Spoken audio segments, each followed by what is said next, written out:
Hello everyone, once again विद्यास career institute welcomes you all. I hope आप सभी अच्छे होंगे। आज के हमारे इस वीडियो में हम कवर करने वाले हैं इलेक्ट्रोकेमिकल सेल को, और वो बहुत ही आसान सी लैंग्वेज में जो आपको समझ में आ जाए। ठीक है, अगर आप ट्वेल्थ के स्टूडेंट्स हैं या आप जेई या नीट की प्रिपरेशंस कर रहे हैं तो उसमें भी ऑब्जेक्टिव बेसिस पर इससे क्वेश्चंस बनते हैं। इसका वेटेज बड़ा हाई है इलेक्ट्रोकेमिस्ट्री का।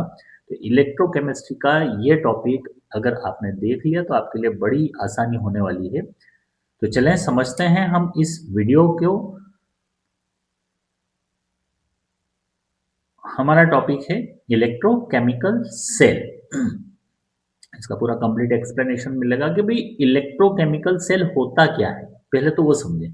तो इलेक्ट्रोकेमिकल सेल वे डिवाइसेस हैं जो केमिकल एनर्जी को इलेक्ट्रिकल एनर्जी में कन्वर्ट करने का काम करते हैं।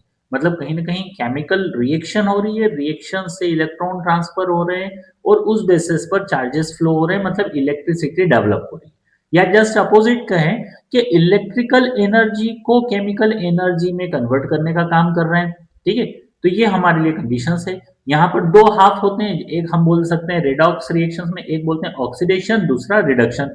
तो वो रिएक्शन जिसमें दोनों ही चीज होती है रेडॉक्स कहलाती है। ठीक है, तो ये जो सेल है हमारी रेडॉक्स रिएक्शंस पर ही आधारित होते हैं, उसी पर बेस्ड है। ठीक है, दो तरह के होते हैं generally types of electrochemical cell पर बात करें तो पहला होता है गैल्वेनिक, दूसरा होता है इलेक्ट्रोलाइटिक। है ना, गैल्वेनिक को हम वोल्टिक सेल भी बोल सकते हैं, वोल्टिक सेल के नाम से भी जाना जाता है। साइंटिस्ट के नाम के बेसिस पर जनरली गैल्वेनिक सेल बोला गया है इसको। तो ये क्या करता है, केमिकल एनर्जी को कन्वर्ट करने का काम करता है इलेक्ट्रिकल एनर्जी में। जैसे कि क्या डेनियल सेल हमारे लिए एक एग्जांपल बनता है इसका, कि केमिकल एनर्जी कन्वर्ट कर रहा है, वो इलेक्ट्रिकल फॉर्म में कन्वर्ट कर रहा है केमिकल एनर्जी को। इलेक्ट्रोलाइटिक सेल में क्या होता है, इलेक्ट्रिकल एनर्जी को कन्वर्ट किया जाता है केमिकल एनर्जी में। ठीक है, तो दोनों में जस्ट अपोजिट वेरिएशन जा रहा है। ठीक है, जैसे गैल्वेनिक अगर बात करें तो एक सेल स्पॉन्टेनियस रेडॉक्स रिएक्शन को इस्तेमाल करके करंट प्रोड्यूस करता है। ठीक है, अब इसके मेन कंपोनेंट्स क्या हैं। मेन कंपोनेंट्स में अगर बात करें तो देखो, एक एनोड होगा, मतलब दो सेल रिएक्शन होगी, दो हाफ में होगा। तो एक साइड इलेक्ट्रोड हमारे लिए लगा होगा, एनोड कहलाएगा, और दूसरी तरफ जो लगा हुआ इलेक्ट्रोड है वो हमारे लिए क्या कहलाएगा, कैथोड कहलाएगा। ठीक है, तो ये दो अलग अलग केस हमारे लिए बनकर निकल कर आएंगे कि एक तरफ एनोड है, दूसरी तरफ कैथोड है। ठीक है, एनोड पर ऑक्सीडेशन होगा, नेगेटिव इलेक्ट्रोड के नाम से भी जाना जाता है। कैथोड पर रिडक्शन होगा, पॉजिटिव इलेक्ट्रोड के नाम से भी जाना जाता है। इसको हम याद रखने का आसान सा तरीका मैं आपको बताऊं तो एनोड पर जो भी इलेक्ट्रोड लगा है वो जनरली मेल्ट होकर क्या होगा, आयन फॉर्म में जाएगा, मतलब इस इलेक्ट्रोड का वेट वजन कम होते चले जाएगा। और दूसरी तरफ कॉपर पर जो भी कैथोड पर जो भी इलेक्ट्रोड लगा हुआ है वो सॉल्यूशन के आयंस यहाँ पर जमा होते जाएंगे सॉलिड फॉर्म में, मतलब इस इलेक्ट्रोड का वेट क्या होते जाएगा, बढ़ते जाएगा। तो ये इलेक्ट्रोड प्लस हो रहा है क्योंकि गेन कर रहा है, और ये इलेक्ट्रोड लॉस हो रहा है इसलिए ये नेगेटिव है। तो नेगेटिव इलेक्ट्रोड है ये, और वो पॉजिटिव इलेक्ट्रोड है। ठीक है, अब इन दोनों का भी कनेक्शन एक सॉल्ट ब्रिज के माध्यम से क्या करते हैं, कनेक्शन दे देते हैं, ताकि क्या कर सके, हम आयन के फ्लो को मेंटेन कर सके। ठीक है, तो ये हमारे लिए इलेक्ट्रिकली न्यूट्रल कंडीशंस बनाता है कि भैया वहां पर पूरे तरह से आयंस क्या हो रहे हैं, फ्लो हो जा रहे हैं, मेंटेन कर रहे हैं, उसको बैलेंस कर रहे हैं। ऐसे external circuit, electron flow cathode से एनोड की तरफ नहीं बल्कि एनोड से कैथोड की तरफ होता है। ये अगर आप नीट की प्रिपरेशंस कर रहे हैं या कॉम्पिटिटिव प्रिपरेशंस कर रहे हैं, वहां पर इस तरह से ऑब्जेक्टिव आते हैं। देखो मैं आपको बताऊं, यहाँ पर दे रखा है कि इलेक्ट्रॉन का फ्लो कैसे होगा। तो इलेक्ट्रॉन एनोड से निकलकर कैथोड पर जा रहा है। मैंने आपको अभी ऊपर समझाया ना, ऐसा डायग्राम था, डायग्राम नीचे भी आ रहा है हालांकि। तो जिंक और एक कॉपर हमने ऐसा ले लिया, ये कॉपर इलेक्ट्रोड हो गया, ये हमारे लिए जिंक का इलेक्ट्रोड हो गया, ये दो इलेक्ट्रोड हमने ले लिए। तो जिंक क्या कर रहा है, मेल्ट होकर सॉल्यूशन में जिंक आयन के फॉर्मेट में जा रहा है, जिंक आयन बना रहा है, मतलब यहां से इलेक्ट्रॉन निकलकर ट्रांसफर हो रहे हैं कैथोड की तरफ।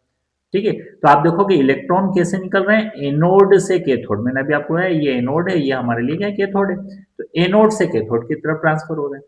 लेकिन करंट अपोजिट होगा, करंट किधर से किधर फ्लो हो रहा है वो देखें कि opposite to the electron flow anode से कैथोड हो रहे हैं। तो करंट हमारा कैथोड से एनोड की तरफ ट्रेवल करेगा। ठीक है, ये चीज समझ में आना चाहिए। अब देखो डेनियल सेल में जिंक और कॉपर का ही अपन कॉम्बिनेशन लेकर चलते हैं। ये पूरा सेल कंपोजिशन है। आप देखें, एनोड हमारा ऑक्सीडेशन वाला पॉइंट है, कैथोड हमारा रिडक्शन वाला पॉइंट है। आप यूं भी कह सकते हैं ऑक्सीडेशन किसको बोलते हैं, रिडक्शन किसको बोलते हैं, तो आपको ये चीज समझ में आना चाहिए कि रिमूवल, अब यहां पर समझो कि अगर हम यूं कहें कि adding of oxygen, removal of oxygen, तो ये बड़ा सिंपल सी चीजें हो गई।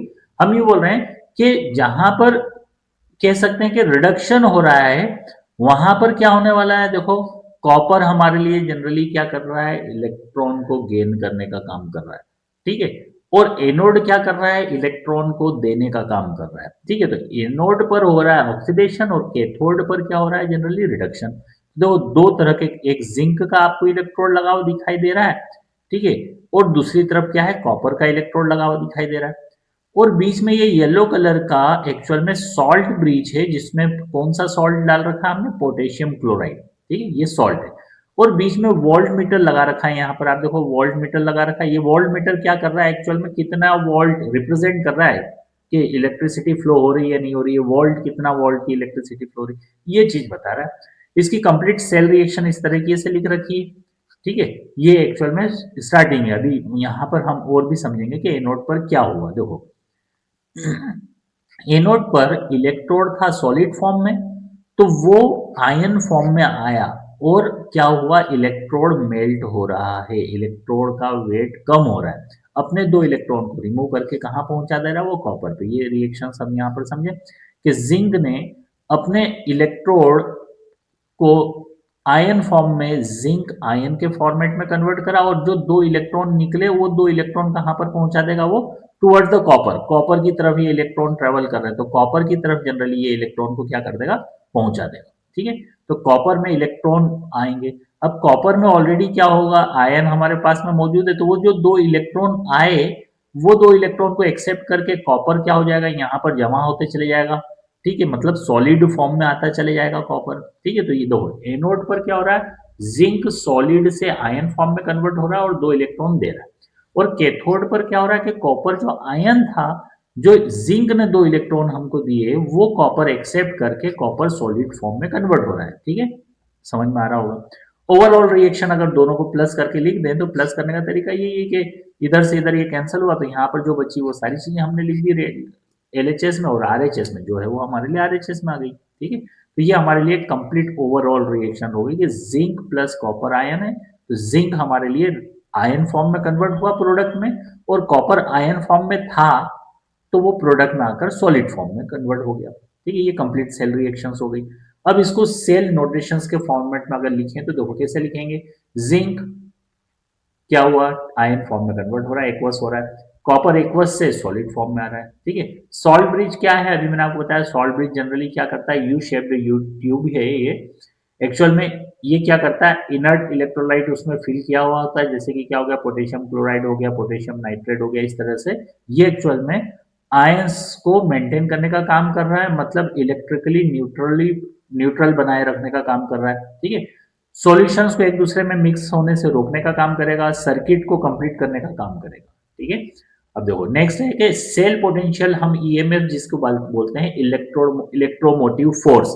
तो इस सेल का ईएमएफ जनरली एक ड्राइविंग फोर्स है जो इलेक्ट्रॉन को फ्लो करने का काम करता है। इसको अगर कैलकुलेट करना है तो हम इस तरीके से कैलकुलेट कर सकते हैं कि standard electrode potential of cell is equal to cathode minus anode, कि कैथोड पर लगे हुए सेल का या इलेक्ट्रोड का कितना पोटेंशियलिटी है उसको माइनस कर दो एनोड से, एनोड में माइनस कर दो, यानी कैथोड वाले को में से एनोड को माइनस कर दो।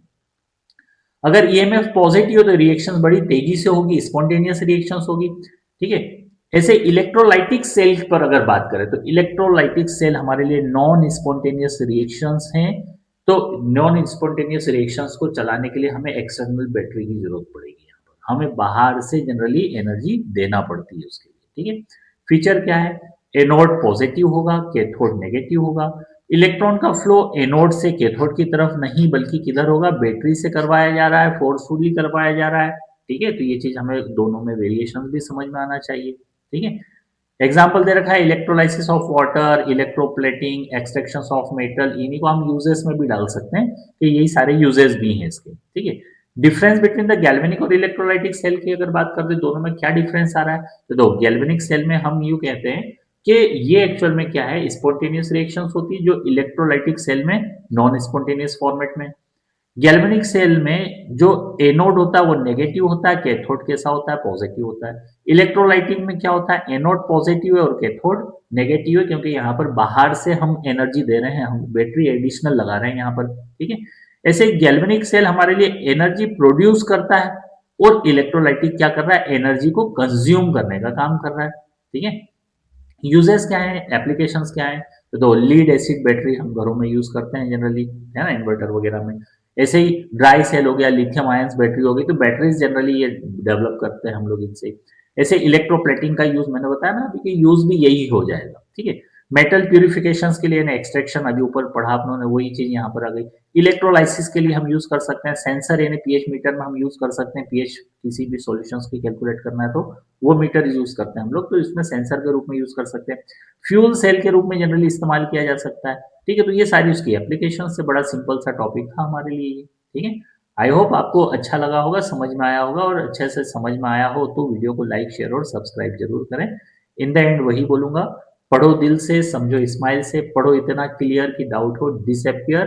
Clear concept, confident minds from confusion to clarity with Zaheen sir. Thank you everyone, thank you to all of you.